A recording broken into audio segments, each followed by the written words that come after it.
उपळावी येथे शेतात काम करणाऱ्या महिलेचे दागिने जबरी चोरी करणाऱ्या तिघांना LCB कडून अटक। तासगाव तालुक्यातील उपळावी येथे शेतात काम करणाऱ्या महिलेला बोलण्याचा बहाणा करून तिच्या गळ्यातील सोन्याचे दागिने हिसडा मारून जबरी चोरी करणाऱ्या तिघांना स्थानिक गुन्हे अन्वेषण शाखेच्या पोलिसांनी अटक केली आहे। तर याबाबत 3 गुन्हे उघडकीस आलेले आहेत। याबाबत पोलिसांनी अनिकेत उर्फ अजय राजू राजपूत, राज्य हनुमंत तोपे, लक्ष्मण निळू वनखंडे, सर्व राहणार आंबा चौक, कुपवाड रोड, सांगली असे तिघांना अटक केली आहे। सांगलीतील वसंतदादा पाटील साखर कारखान्याच्या रस्त्यावर तिघेजण जबरी चोरीतील दागिने विक्री करण्यासाठी येत असल्याची गोपनीय माहिती पोलिसांना मिळाली आहे। पोलिसांनी त्या ठिकाणी सापळा रचून एका मोटरसायकलीवरून येताना तिघांना पोलिसांनी पकडले। त्यांची अंगझडती घेतली असता त्यांच्याजवळ दागिने आढळून आले।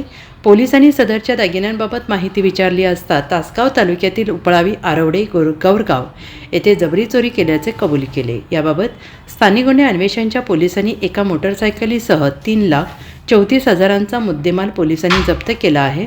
सदरची कारवाई स्थानिक गुन्हे अन्वेषणचे पोलीस निरीक्षक संजीव कुमार झाडे यांच्या मार्गदर्शनाखाली सहाय्यक पोलीस निरीक्षक पंकज पवार, सागर टिंगरे, दरिबा बंडगर, सतीश माने, अनिल कोळेकर, नागेश खरात, सागर लवटे, मच्छिंद्र बर्डे, अतुल माने, संदीप नलावडे, अमर नरळे, अमीर शाह फकीर, संदीप गुरव, सोमनाथ गुंडे आणि पथकाने केली आहे।